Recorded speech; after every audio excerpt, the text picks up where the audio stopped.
Hayward, and Metro Transit. This room seems to work well, and we've loved going to St. Louis Park, but there's always an alternative. This is a short meeting, high density, a lot of information. I appreciate all of you who are here. I know that we're actually missing a few. And hi, how you doing, Mayor? I know some of our Hennepin County commissioners really wanted to be here, but they have a budget meeting at this time. As somebody said, summer goes by, September is kind of a shoulder time, November and December are the holiday period. Let's just get all work done in October. So here we are, let's get it all done. And just a couple of housekeeping, just know that the mics are live, so we're gonna be streaming, and for those that might be attending or listening in public, just when you have the sidebar conversation, we're going to record it for prosperity. Just know that. Also, if people are watching publicly and have comments, please feel free to submit any comments or questions to David Davies, and he can be reached at david.davies, D-A-V-I-E-S, at metrotransit.org. You can do that until Friday the 14th, and we're going to post all the comments, questions on the website as we would all the other materials and handouts. And that website is greenlineext, so one word, greenlineext.org. So why don't we go around the room and introduce ourselves. I'm Charlie Zelle, Chair of the Met Council, and Council Member Tim. Hi, Tim Browson, St. Louis Park City Council. I'm Mike Barnes, MnDOT's Metro District Engineer. Suzanne Sabatka. I am the Senior Aide for Infrastructure for Mayor Fry. Brad Wiersum, Mayor of Minnetonka. Jim Hovland, Mayor of Edina. Karen Barton, Community Development Director for the City of St. Louis Park. Sean Walther, Planning Manager for City of St. Louis Park. Jon Tao, the Green Line Extension Project Office. Good morning, Jim Alexander, Project Director for the Green Line. Don Hoffner with the Green Line Extension Project Office. Nick Thompson, Deputy General Manager, Metro Transit. John Pacheco, District 6, Metro Council. Molly Cummings, Met Council. I represent Hopkins, Edina, Richfield, and Bloomington. Patrick Hanlon, Mayor of Hopkins. Well, welcome. Thank you again. We'll have some pro forma business, and then we're going to have some interesting updates. But first, the minutes that were sent out earlier for our meeting on August 3rd, 2022. Are there any edits, comments, corrections? And if not, I'll move approval. Thank you. Thank you. You've done this before. All those in favor say aye. Aye. Opposed? Great, the minutes are approved. So now we're going to be able to hear from Sean Walther, Deputy Community Development Director for the City of St. Louis Park, and kind of give us an update on the recent developments along the LRT corridor. This is a really great opportunity to really get deeper into why are we doing all this? And it's really a great story. Yeah, thanks for having us here. And also Karen Barton, Community Development Director, is also going to be helping with the presentation as well, and she'll be kicking it off. I will. Lovely. Thank you. Thanks for having us. So I'm going to just start out with a real high-level overview of development that has occurred or is occurring along the light rail, within a half mile of the light rail going through St. Louis Park. So we have over 23 total developments that are currently in the pipeline. We have, and this is back since 2016, which corresponds with the record of decision, and also when St. Louis Park implemented our inclusionary housing policy when that was adopted. So as I said, we have 23 projects that are in the pipeline. 9 of those have been completed, 4 are currently under construction, and we have another 10 that are approved for a total of over $586 million in total development costs. And then that also reflects over $16 million that the city has invested in those projects in the form of tax increment financing. Of those developments that we have created over 2,000 residential units, and of those, over 683 are affordable. So really making a dent in the affordable housing need in the community.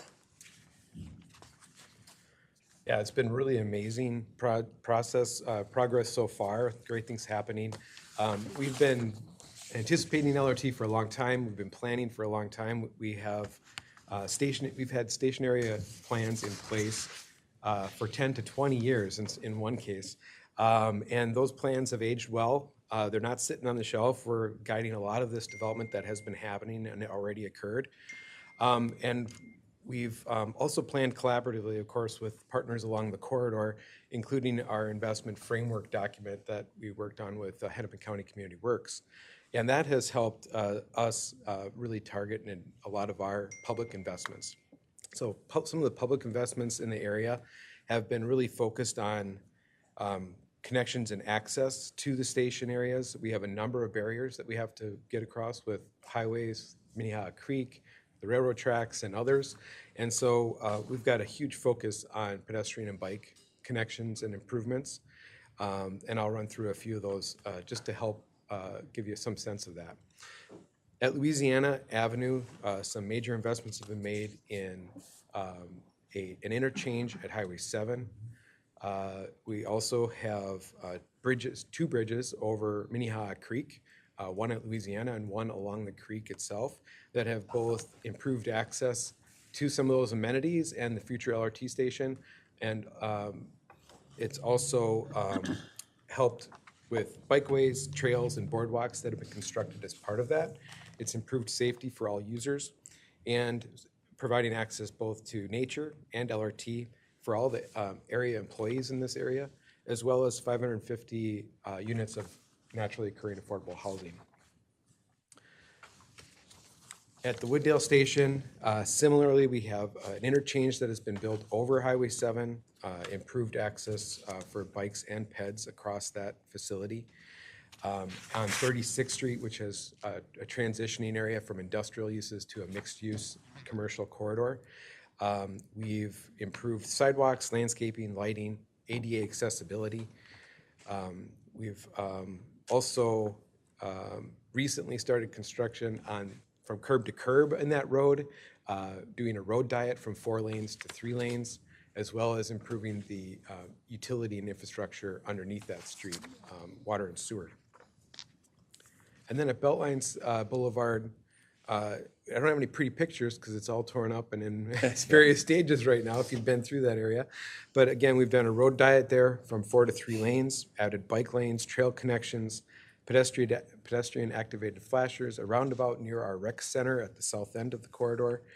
And we've also done some stormwater improvements that are helping facilitate some of the development that's happening, including a huge underground vault system in our Carpenter Park area, which was also topped with a beautiful new skate park facility that's being really well used. And so it's just been incredible amount of investment over the last, since just 2016. And we just wanted to run through and highlight some of the developments that have occurred and are planned to occur in and around these light rail stations through St. Louis Park. So this first one here is Rise on 7.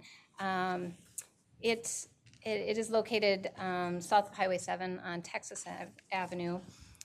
It is actually kind of a partnership overflow with, I would say, with Hopkins with the Blake station, because it's actually within a half mile of their station.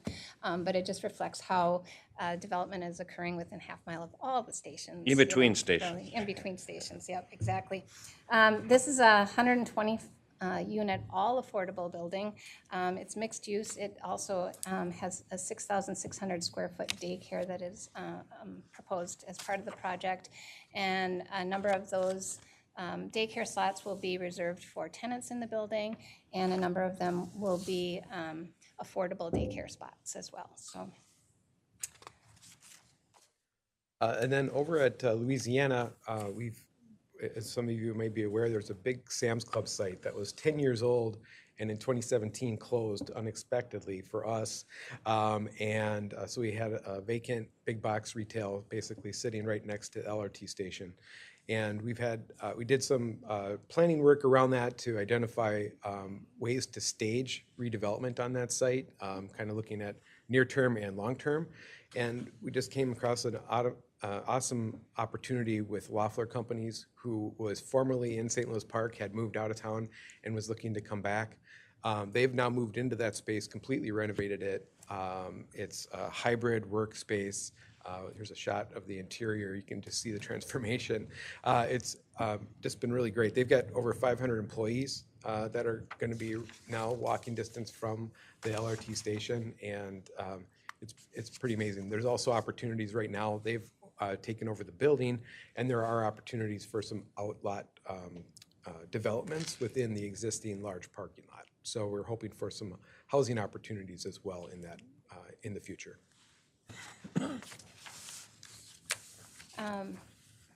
Over near, well, right on the Wooddale station stop, we have a development referred to as Ole High. It has its planning and zoning approvals. It's at 36th Street and Wooddale Avenue.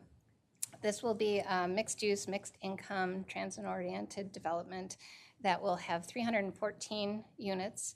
10% of those will be affordable at 50% AMI, and another 10% will be affordable at 60% AMI. It will also include 16,000 square feet of commercial, and a portion of that will be targeted as affordable commercial. And then it also has a large area that you can see in there that will be for public gathering, will be open to the public.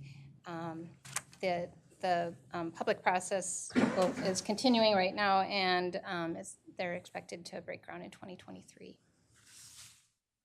Also in the Wooddale Station area is Arbor House development, which is the former Aldersgate Methodist Church site. This is 114 units of workforce housing, with 104 units available at 60% AMI, 5 units at 50% AMI, and 5 at 30% AMI. And that development, the demolition is complete and construction is imminent. And I'll just note on that one too, that was one of 3 developments that received low-income housing tax credits in January, and we had 6 months to get them to close. It was a big push, and they're under construction, and we're very excited about them. So this one is Union Park Flats. This is also on a former church site, and this is over near the Wooddale station as well. This was approved in 2020. Construction is anticipated for next spring. This project is being developed by Project for Pride in Living. It's a 3-story development with 60 units of all affordable rentals, varying from 30% to 80% AMI.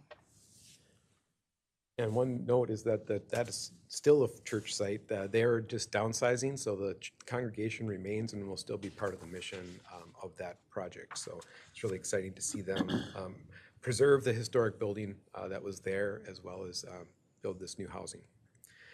And then right next to the north side of the Wooddale Station, Via Sol, development by Place. That's a 218-unit development. That's 5 stories. It includes 8 live-work units. It also will include some commercial spaces, including a maker space and potentially a retail facility for a greenhouse. They've been able to develop a pretty sizable urban forest, almost a 1-acre urban forest right next to the corridor and the regional trail. And that, again, is an all-affordable development with many of the units available at 80% AMI, 153 of them, and 22 affordable at 50% AMI. Moving down to the Beltline station, we have NordicWare that has been a long-standing business in the St. Louis Park community, a very valued business. They've been growing and expanding, especially given COVID. They benefited from that because people were at home baking. So they really were growing. So they recently put on a 67,000 square foot addition, still in process of that. That includes warehouse and loading dock. And then in addition to that, they're putting a bunt cafe right along the trail and light rail. There will be no parking, so it's really designed for the users of the trail and the light rail to come in there. And one other really great thing to note about NordicWare's additions and what they're doing there is they've got 120 kilowatt PV solar array on the south building wall, with plans to triple that by adding a rooftop system in the next year. So.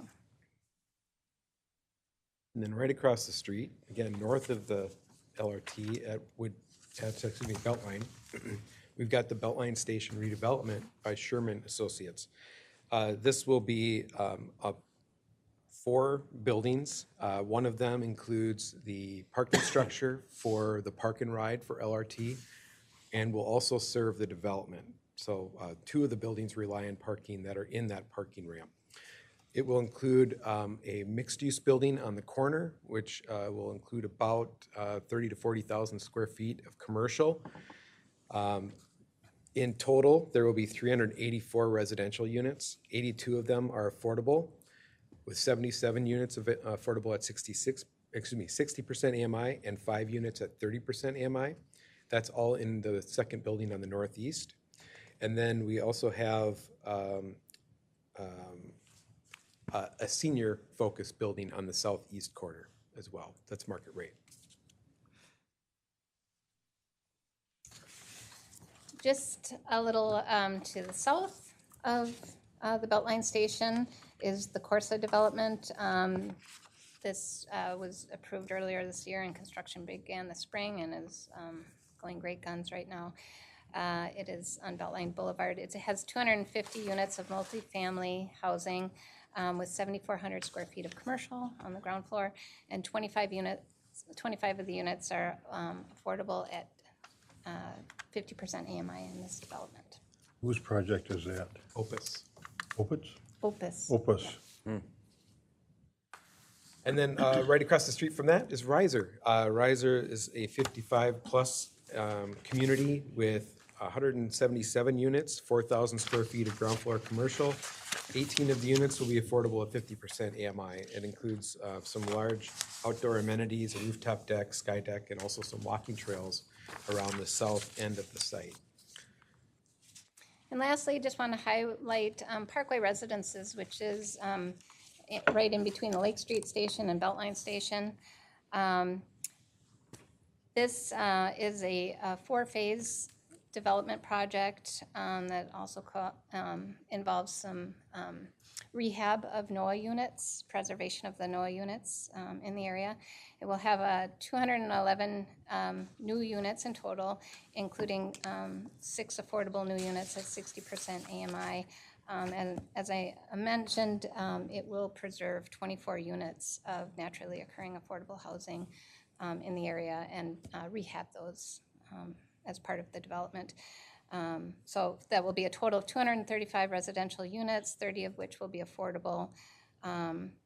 It does remove 12 smaller existing buildings to accomplish this as part of the project. We have 2 of the buildings are completed, one's under construction, and then we have a 4th phase that's going to come online probably late 23, 24. And so that's about all we have for right now. Who's doing the Risor and who's doing the Parkway?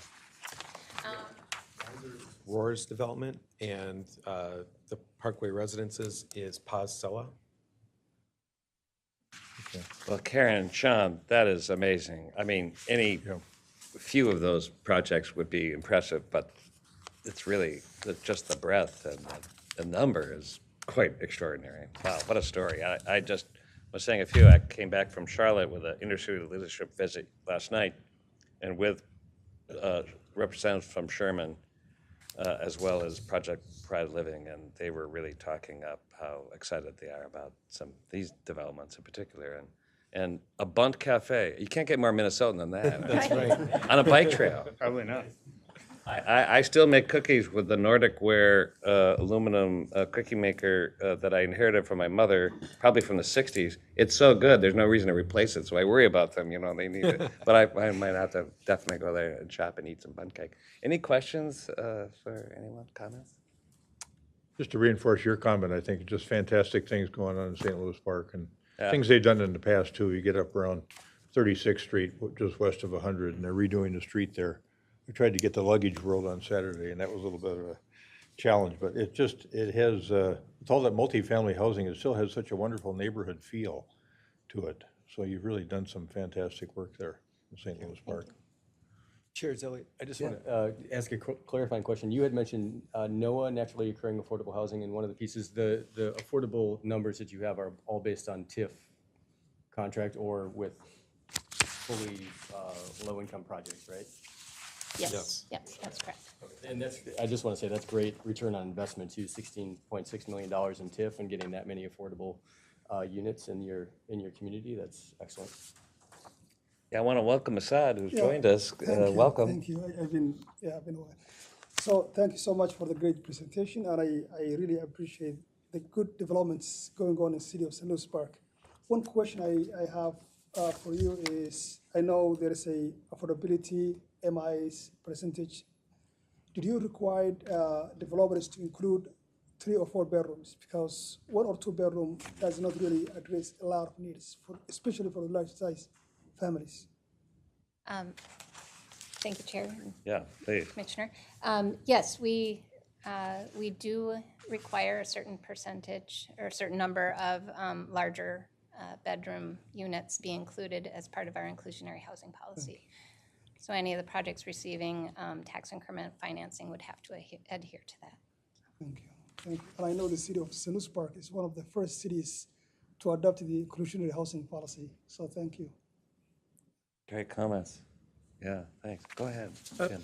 I'd just like to note, first of all, our community development staff has done a wonderful job of leveraging these opportunities, but the vast majority of this development is occurring because of Southwell's light rail coming through there. So, thank you to the project for that, obviously. And I think we've done a pretty good job of both leveraging the tax increment financing and also utilizing our zoning controls with planned unit development to not only get affordable housing units, but we're also getting solar installations and a lot of green features included in there to address our climate action plan. So, like I say, our staff just does an incredible job of guiding this type of development for us. I'm grateful to them. Quite a modest amount. It's a great story. Thank you for sharing, and we'll want to hear more updates as we go forward. Speaking of updates, we should time limited, and Jim has a lot to say, so take it away, Jim. All right, thank you, Chair. I think we're switching PowerPoints here. Is it just click forward? I guess I'm doing it. I'm in control here. So Jim Alexander, Project Director. Give you an update. We've seen this slide many times, so I'll go through the details on here. But I'll talk a little bit about this.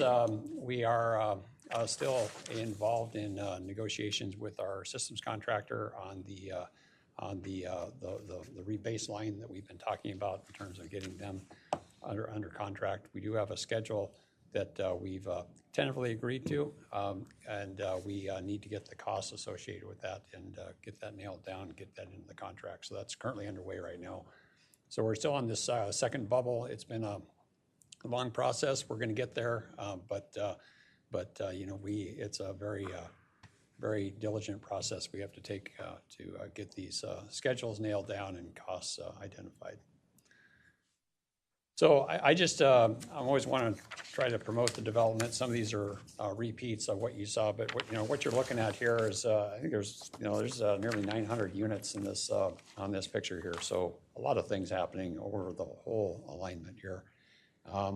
Next slide here is I think there's even more. There's about 1,500 I counted units all told with these individuals going up here. So a lot of work, St. Louis Park and all the other cities. It's really good to see this. So construction update, we're going to tabulate kind of where we are on civil toward the end of the year. So when I think we're meeting next in December, I'll have better figures for you. But right now I'm still saying we're over 60% on the civil construction. The systems is starting to get out there. We're about 5%. Things are starting to get in motion out on the west end. We have turned over some work that the civil did over the systems as I talked about last time, and that'll continue this year and next, of course, and ultimately get into that revenue service so we can catch up with this development here. There's questions about last time when we met about how many people are working on this project. So we track construction workers, and to date we're at least through August we're about 3,800 individuals have been working on this project. 3,100 from the state of Minnesota. You can see the distribution, 69% or 79% within in the counties there. So that's a pretty good showing. And John will talk about the DBE piece, but we're getting a lot of folks involved in the civil construction contract. There are about 100 subcontractors on that alone, about 25 or so on the systems contract. So there's a lot of different firms, a lot of people working on this project. We're bringing a lot of good things to the state economy here. So I'm going to go through these slides pretty quickly, just in the interest of time here. But starting out at Southwest, as in the West End, as we always do, things are starting to shape up here. You can see the 450 stall ramp that we have built. The contractor's working on finishing touches. Kind of in the dark shadow area is a waiting area that will get finished up, and eventually we'll have Southwest Transit out here operating in this area. They'll be back with their bus activity later in 23. Eden Prairie Town Center Station, I think we showed this image last time, but I think it's just to show that things are moving along. All 16 stations are under construction now, and so that's a pretty good milestone for us. And moving on to Minnetonka, Opus Station, moving along pretty well. You see track is placed. We have track installed, probably not quite finished, but for at least through Eden Prairie, going into well into Minnetonka thus far, so we're making some good headway there. Shady Oak Station, just getting earthwork underway there. And I showed another image of this downtown Hawkins. Kind of like to show this one off with the nighttime images really turning out really well. So we're pretty proud of this work that's happening. And maybe for Mayor Hanlon, we'll know that we are keeping an eye on traffic out there, and I am told that we'll be able to open up the eastbound lanes in November. Thank you for your patience. I know it's been awfully painful. You see that big apparatus on this Excelsior Bridge. It's called a Form Traveler. We're placing the last concrete on that segment over the eastbound lanes, and we'll hopefully get that equipment out of there, and we can have autos starting to run. So I know it's been a process, but appreciate your patience on that. Moving over to St. Louis Park, Louisiana Station is really starting to take shape. The Walther site that was spoken of that Sean had talked about is just kind of on the other side, off to the left of this, on the other side of the tracks, and but a lot of activity happening at this station here. And Beltline Boulevard with the trail bridge. Unfortunately, we can't use that trail bridge, and I've had to even tell people some guy was trying to climb over the barrier to get on that. There's no place to go on the east end yet. We still have construction to do, so I really appreciate people minding our signs out there. Secant wall construction, we're about 70% done as of Friday last week, so maybe a little more over that. This is right next to the parking garage with Cedar Isles condominium. Would be back in the foreground here, and so work continues on that piece there. And then just some tunnel images. This is from the pedestrian bridge we talked about last time. Finished tunnel on the right side, just needs to be backfilled eventually, and activity on the left side there. We'll step up to Bryn Mawr Station. Things are starting to happen up there. As you can see, the pedestrian walkway that'll lead over to the frontage road by 394 getting in place, and work is really starting to happen. You can see the quarter protection in the background there off to the right a bit. Here's a little better image of that quarter protection. This is Bassett Creek Valley Station. Station's just starting to pop out of the ground here. And so work is underway there. And then Glenwood Avenue Bridge for the LRT bridge, and of course we have 3 bridges here. There's 2 roadway bridges that link up to the LRT bridge that are underway. The west Glenwood Bridge is got some girders in there. The east is still we're working on foundations for that piece. And I think one more civil slide here. This is Ralston Avenue. You can see a lot of busyness here. Got a lot of conduit popping out of the ground for communications and lighting and fare collection, all that good stuff. You can see the bridge work off in the back, and Haywood facility, which we're in today, is off in the background there. So I want to talk a little bit about trails. Been a little bit of activity on trails. We had another little tour to look at some potential detours going around that kind of the big red area of the South Cedar Lake Trail. We have opened up a couple of segments on that stretch. Still might be some closures coming up, but we still have systems work that's going to be happening. For example, at 8th and just near downtown Hopkins, we'll be closing the trail down for a couple of weeks for the systems contractor to get out there, but it won't be a long-term closure. We're also looking at possibly another segment on that stretch to be open up soon. Just need to work out the details on that.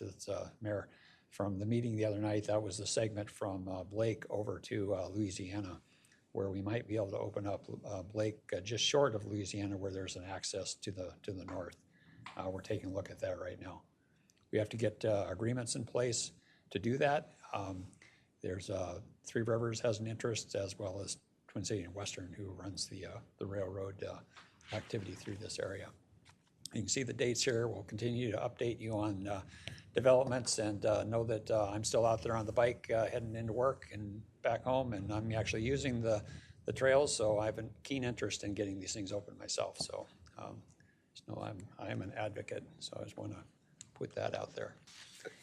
All right, so we talked in the past about systems where we did a change order to keep production going for the main components of systems work. You can see this is a local storage area where we're storing traction power substations. This is all, it's got security, we've got heat, we've got, these are all powered up to keep them going. We have a lot of conduit in place.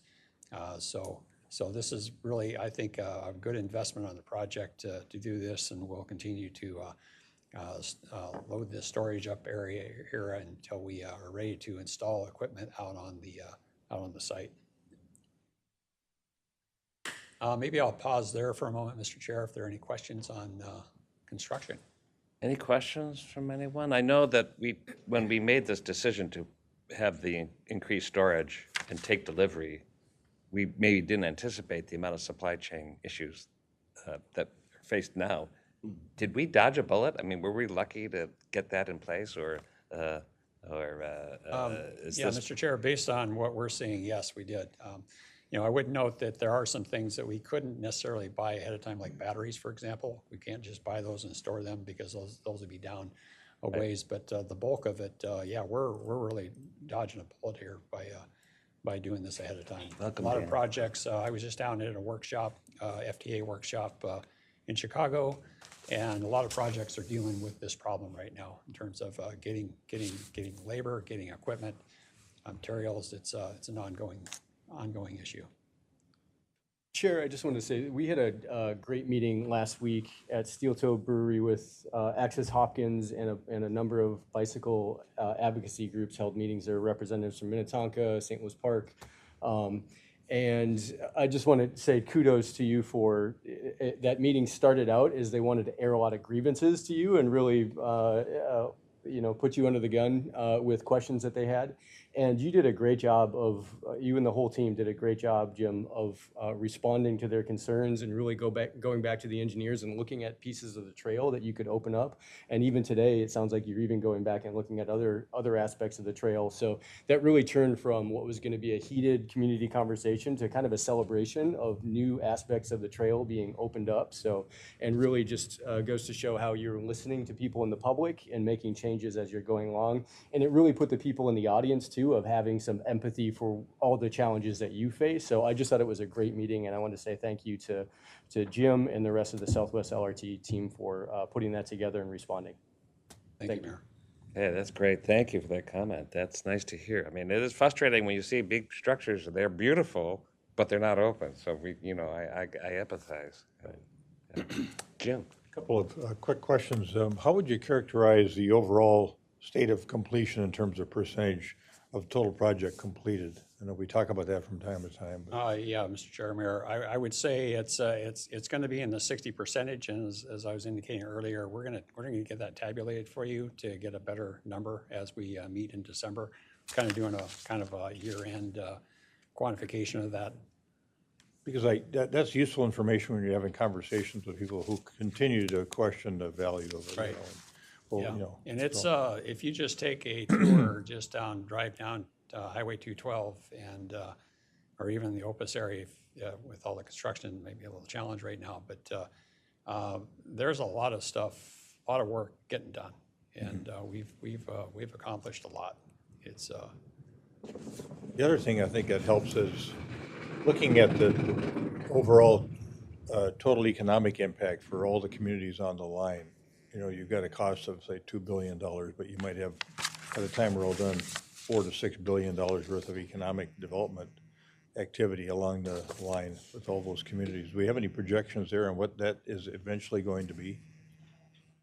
you know, Mr. Chair, Mayor, we'd have to take a look at that. You know, we've always been talking about this 2 billion plus that's out there. We probably ought to look at maybe updating that in terms of where I we're can at. add to that. We do produce an annual development report along transitways, and I think we'll have an updated number in December for the region that could also break it down to this corridor too. So Yeah, that's I maybe suspect something we it's could more. share. Something we could share at the next meeting possibly. You get this great individual information city by city like we did today, or from Minnetonka and Eden Prairie, but it would be nice to see it in the aggregate, not only what's been done, what's in the pipeline, but what the potential is, you know, for all development going into the future. Yeah, Mayor? And Mr. Chair, one quick question too. We had on our council meeting, the Opus area obviously is getting a lot of attention from a redevelopment and development perspective because of the light rail. And the roadway system in Opus is unique. If you work there, you know how to get around. If you don't work there, you don't know how to get around. And we're rerouting roads and we're renaming roads and doing a lot of things specifically tied to light rail. And among them, and we voted on this in our most recent council meeting, was renaming some of the roads, and then we had some property owners and some commercial property owners talking about the burden that represents in terms of signage, in terms of stationery, business cards, all that sort of thing. And so I sent you a short note, just wanted to know if there's, and I'm not, it's not a good time to ask for money, I know that, but I don't know if there's any sorts of grants or any source of funding for changes that are foisted upon property owners due to the project, if there's an avenue. Not looking for project money, trust me. No, yeah. But it's, you know, I promised, as we discussed it at the council meeting, I said, I will raise this at the CNC. Yeah. So I wanted to raise it. I don't need an answer right now, but I wanted to put it on the table. Well, appreciate the question, and we'll look around. Great, thanks. Any other thoughts at this point? All right, go ahead, Jim. All right, so David Davies is actually down in Florida helping out his parents, so I'm going to cover the public involvement. So through beginning of September, you can see the numbers here. We've been continue to be very active out there. Got James McCoviak and David Davies kind of running the show. Nakongo Segola moved on to Blue Line, so we are looking to fill some positions there. And but a lot of activity over the summer. And here's some of the evidence of that. We have concluded our tours for this year. We had a lot of interest. They fill up, you know, it's almost like we're a popular band or something like that. But once we get it identified, and so a lot of folks are interested in what we're doing. Here's the 62 tunnel off to the left, and the workings at the tunnel in Kenilworth area on the right. All right. Well, if there are no more questions for me, I'll hand it over. Yeah, I have to say, those tours are very impressive. The slides are, but you're really seeing a lot of cranes, and they're not all projects. That's, I mean, it's the other development. Really, really helpful. Thanks, Jim. It really is great to see, even from the summer, a lot has happened, even in the past couple of months. So it's helpful to see it. And it'll be great to get Excelsior open and some of these other impacts. John, our specialist in equity and equal opportunity, the DVE report. Thank you. Recourse. All right. So, here are the construction contracts we have, and they are continuing to exceed the DBE goals. Our office is continuing to work with the contractors and the subcontractors to, listen to their concerns and watch their progress as we continue forward. Jim shared they are, still working on the negotiations with the systems contract, so we're watching that pretty closely too, and then listening to the subcontractors' concerns. Next slide, these are the disaggregated contract numbers for the construction contracts, and there really wasn't too much change from the last time we met, so I just wanted to share that again. Same thing again, just highlighting that 85% of the dollars for the subcontracts are going to Minnesota-owned DBE firms. And then moving on into workforce. For the civil contract, these are the achievements that we have, and when you compare them to other construction contracts within the region, the achievements are on par with MnDOT contracts and other contracts, but the way that we see it is that, and in talking with the DBE and Workforce Advisory Committee that's looking over some of these numbers, is that we have met and are on par with other contracts, but we need to look for additional avenues to increase participation so that we can reach those goals and surpass them. So we're continuing those conversations in our advisory committees. And then last month, or the last time we met, there was interest in getting a head count of the construction workers on the project. So we added an additional column there. You can see column F and then M and then the total. So that is highlighting the number of construction workers that are on here. Of course, this does not cover all of the construction workers. These are only the numbers there for the reporting from the prevailing wage reporting. And this doesn't cover supervisors, the leads, and then the other administrative staff that's working on the project. This is just solely the construction trades, folks that are needed to be reported for prevailing wage.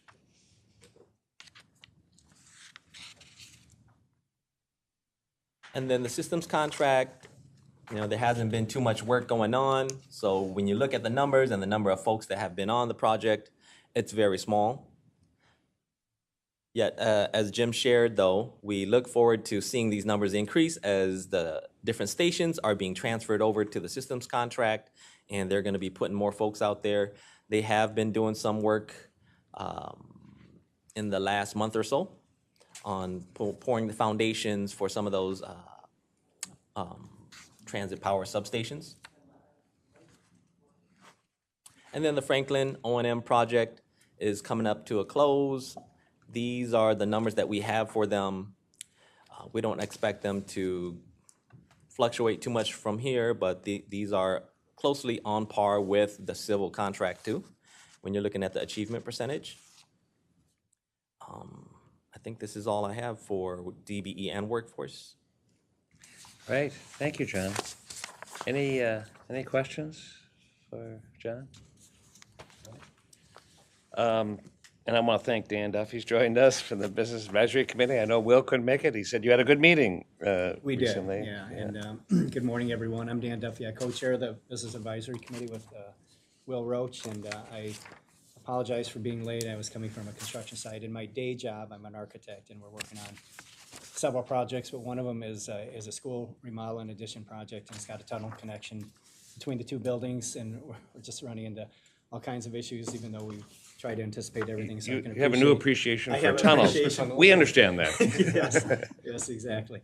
So we did have a meeting last week out at Optum, and Jim gave us this presentation, which was very helpful. The group is very supportive still of this project and moving forward on this. We took a tour of the station there by Optum and the tunnel connection there. And we can just say that the development that's happening out in that area, in the West Metro area, is just phenomenal. It's continuing to grow, we still see a lot of cranes happening, like you said, not only on the construction piece of this, but on all the development pieces, new development pieces. And I think that, Jim, I think you mentioned that overall, there's been, I don't know how many billions of dollars of development that's already been created around the station stops to this point, but it's just, it's great to see that happening. So we're very encouraged and want to keep moving this forward. So that's kind of the top level report from that, so. Great, thanks, Dan. Thanks for joining us, and we appreciate the support and interest of all the business community, and that matters. Any other thoughts now? I know that mayors have a meeting somewhere else. Everybody's busy, so next meeting for the CMC is December 7th, Pearl Harbor Day. Mark your calendar. Jim? Question for you, Mr. Chair. Thinking about the shortfall that we've got that we got to deal with, and I know there's been some conversation with how to deal with it. I'm wondering what the role of the CMC is going to be relative to dealing with that issue, because I think it's an important thing to be addressing, and that we should have an active role in that. Yeah, thank you. I expect it's going to fall towards Hennepin County, where many of us. I think there's ongoing conversations with the governor's office, Hennepin County, and Met Council representatives at this point. And then, of course, our federal delegation is very aware and looking at some possibilities at the federal level. So I think that to the extent that and I think it's important that that we have a framework for the sooner than later, because I think both for our federal partners and others really want to have confidence that how we get this done. And I've been saying publicly, I actually now have renewed confidence that we will find that. But the most important thing is, I think when we have a framework, I would love to share it in part with, not just with this committee, with others, but I think this committee, to the extent that they're, not everybody's going to be happy, and I think it would be important for this committee to kind of weigh in to say, this is too important to let it fail. To the extent you can find some support toward those that might even be elected officials who will say, why are we doing this? I mean, no votes are easy, but some of them are harder, and this one is probably going to be hard. But and I think of the legislature, who knows? Whenever you spend money, there's a lot of questioning. This is a high-profile project, and I think that we'll certainly want to engage with everybody here to help support wherever we end up. So. Yeah, well, I mean, by definition, we are the management committee, so we should know what's happening. If there's a strategy being developed internally, we should know about that and embrace it, or add our thoughts to how to develop that strategy further. Yeah. And then to the extent you need allies right on things, whether it's a legislature, it's in the executive branch, at the county level or federal level, wherever it might be, we're here. That's our job. I appreciate that. Thank you, Mayor. Just to add what Jim said, Mayor Hovland said. I think collectively we have a pretty loud voice, and any way we can be supportive. I mean, I think we're all in, and so if we can do more than be cheerleaders, but influencers, and use whatever influence we have to help the process, we're willing to do that. Yeah, thank you. Yeah, appreciate that. Well, on that happy note, thank you all for coming and for your interest and support, and absolutely, that's taken to heart. We have several more minutes to your day, and we'll see you in December, not before. Stay tuned to all the social media back in St. Louis tours. Park, I take it. The what? Back in St. Louis Park. More than welcome. Election season will be over. All right, this meeting's adjourned. Thanks, everyone.